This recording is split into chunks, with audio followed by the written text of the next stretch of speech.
sejam todos bem-vindos ao nosso curso de Direito Constitucional e Administrativo. E na aula de hoje vamos abrir o curso com um convidado muito especial, que é o professor Carlos Eduardo de Abreu Bucco. Ele é professor da Unesp, professor de pós-graduação, professor da FAAP, professor que me ensinou as letras do direito. E com quem eu vou ter a oportunidade de conversar hoje sobre aquilo que o direito tem de importante, que abre aos estudos jurídicos, que a gente vai falar sobre Constituição, princípio da legalidade e, eventualmente, vamos ter a oportunidade de conversar também sobre um teórico que explica um pouquinho sobre o princípio da legalidade e que é tão importante para nós do direito. Professor, seja muito bem-vindo. Eu agradeço o convite e a oportunidade de estar aqui participando desse programa, que não só é instrutivo, como também esclarecedor sobre vários temas que envolvem a sociedade brasileira e o mundo como um todo. Professor, para começar, eu vou tomar a liberdade de conversar com o meu aluno, que nós temos o texto, na aula de hoje nós temos o texto, tem alguns vídeos também. Então, na aula de hoje, pensei de utilizar, podemos conversar com o professor temas que são importantes, dúvidas que podem aparecer do momento da leitura que você for ter contato com o texto da Constituição, com o material de aula. Então, professor, por exemplo, o que é uma Constituição? Qual é a importância de uma Constituição para um país? Bem, a Constituição, isso depende muito do sistema, da cultura política, histórica, não é? Porque evidentemente que depois da Idade Moderna e das revoluções clássicas, não é? A Constituição é um documento formal que se institucionaliza praticamente na virada do século XX. Quer dizer, os seus substratos da herança filosófica, política, estão germinadas no XVIII, XIX, mas o século XX que vai consolidar o período chamado constitucionalismo moderno. Não é? E a Constituição, nesse viés, ela consagra não só a estrutura do Estado, é muito importante, é de se ver que o primeiro fundamento da República Federativa do Brasil, na nossa Constituição, é a soberania, não são os direitos. Até porque o Estado, para defender os direitos dos seus nacionais e as suas fronteiras, ele tem que ser soberano. E, por outro lado, tem uma outra modalidade também, que é uma consagração de princípios que regem qualquer comunidade. Então, do ponto de vista formal, muitos países adotam Constituição escrita. Há países que não têm Constituição, Inglaterra não tem, Israel não tem, mas não significa que não haja uma estrutura orgânica, institucional, política, jurídica, técnica de órgãos de competências que definem a ação do poder Estado no momento macro e micropolítico, digamos assim, regionalmente falando. De modo que a Constituição em si, como hoje ela é conhecida e divulgada, né, ela representa, digamos assim, um núcleo principiológico, axiológico, de valores que são consagrados à condição humana, à defesa do Estado, né, e também o órgão pelo qual nós, digamos, conhecemos a estrutura da ação estatal. É de se ver que pela nossa Constituição, até o artigo 17 e 18, são direitos e garantias. A partir de então, grande número, grande elenco, a organização do Estado. Então, quanto esse Estado tem um poder mais, digamos assim, abrangente, esse número é maior. Isso já estava no querido Duguay, Leon Duguay, que falava, não é, que é um grande publicista francês, que analisava a natureza jurídica da norma constitucional. Em que a norma constitucional difere das suas congêneres? Não é porque norma por norma todas são, embora a Constituição formalmente seja uma lei como as outras. Não é? É uma norma e também tem a sua versão de lei. Ela muda, ela tem tramitação formalmente como as demais leis e processos distintos, mas ela muda e tem aspectos formais. Então, efetivamente, ele classificava, quer dizer, as regras normativas e as regras construtivas. As normativas, as que enunciam direitos, garantias e deveres. E as construtivas, a palavra diz, aquelas que constroem o desenho do Estado. Professor, e o princípio da legalidade? Qual a importância do princípio da legalidade dentro da administração pública, dentro do desenho constitucional? A legalidade, em certa medida, tem o seu viés dogmático importante, mas ele também funciona como um fetiche na sua batalha entre legitimidade e legalidade, que na verdade é um falso debate, a meu ver. A legalidade, ela deve ser observada na medida em que ela procura limitar a ação do poder político, do poder estatal, na esfera de competências e atribuições, conforme o desenho constitucional. Então, a legalidade, na verdade, digamos assim, seria um atributo, uma particularidade que visa a conter a ação do poder político e do próprio Estado, porque às vezes excede no seu exercício.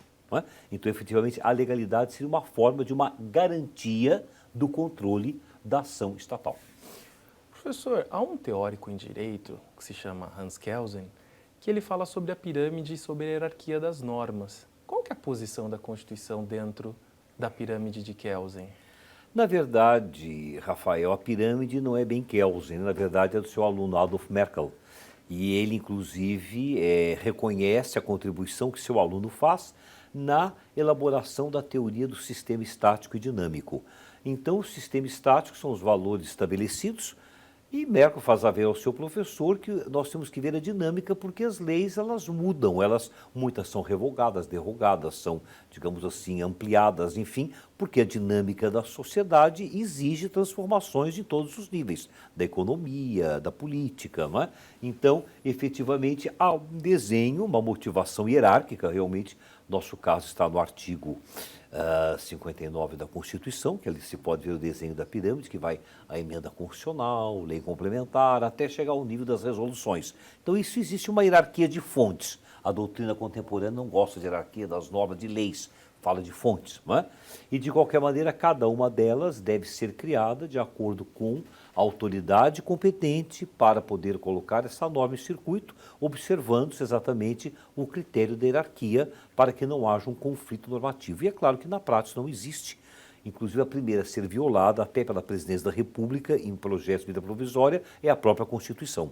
Então, nós somos, assim, um país que tem um controle absurdo de constitucionalidade. O próprio Kelsen já havia assinalado com isso. Como é que um projeto de lei, de uma emenda, de uma medida provisória, pode violar a Constituição?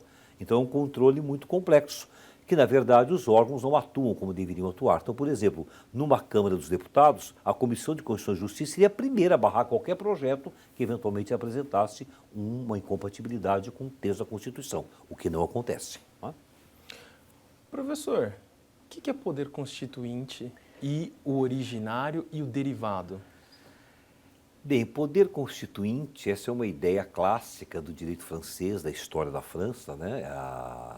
O terceiro Estado, e efetivamente é o momento em que se busca compreender de que forma um determinado grupo social e político se instaura. Né? Foi o grande problema de Kelsen. A Constituição está posta, todas as normas que dela derivam estão em vigor, e o grande problema é como é que surge a Constituição, de onde ela, do céu ela não cai. Então houve um grupo de pessoas, é um sistema de Constituição escrita, que sentou para redigir, e qual vai ser a matéria, qual vai ser o assunto que deve integrar essa Constituição, que princípios, que procedimentos, que institutos, que regras devem atualmente conter o texto que vai ser aprovado, vai ser votado, e o que deve ser excluído dela. Então esta passagem é exatamente, entendo eu, que resvala para aquilo que Kelsen chama a teoria da norma fundamental, que não é dele, quer dizer, segundo ele, foi o próprio Kant, na Metafísica dos Costumes, não é? Que fala que se todas as normas de um sistema fossem direito positivo, ainda haveria a última, alguém que, pelo seu arbítrio, criaria normas para os outros. Isso está na Metafísica dos Costumes de Kant.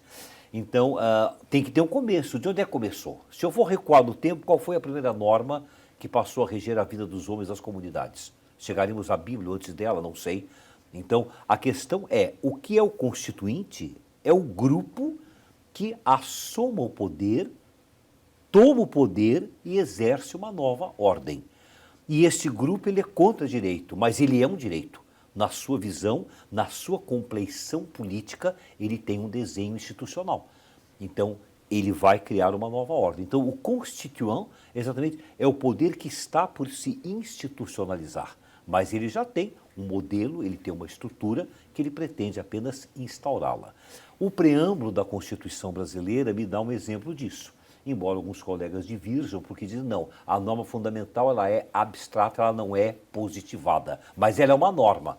Então, se é uma norma, ela tem que ter algum viés. É um fato concreto de poder de um grupo que está ou pela Assembleia Nacional Constituinte, porque como a história ela, digamos, fomenta as mudanças, os ciclos políticos podem ser por vias democráticas e podem vir por vias autoritárias. Então pode ser um golpe de Estado, não é? Pode ser uma república unitária, enfim, isso aí vai depender do ingrediente histórico. Entendi. Professor, eu agradeço as suas considerações e eu espero que você, aluno, tenha percebido que as discussões a respeito de direitos constitucionais são profundas.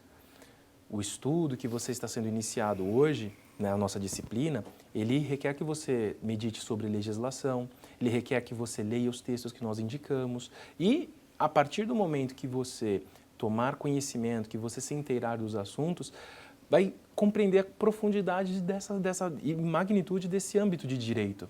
Eu agradeço muito ao professor Bucô pela participação na nossa aula de hoje e por poder abrir esse curso de Direito Constitucional com a gente. E nas próximas aulas vamos dar continuidade ao Direito Constitucional e Administrativo. Até a próxima aula, é isso.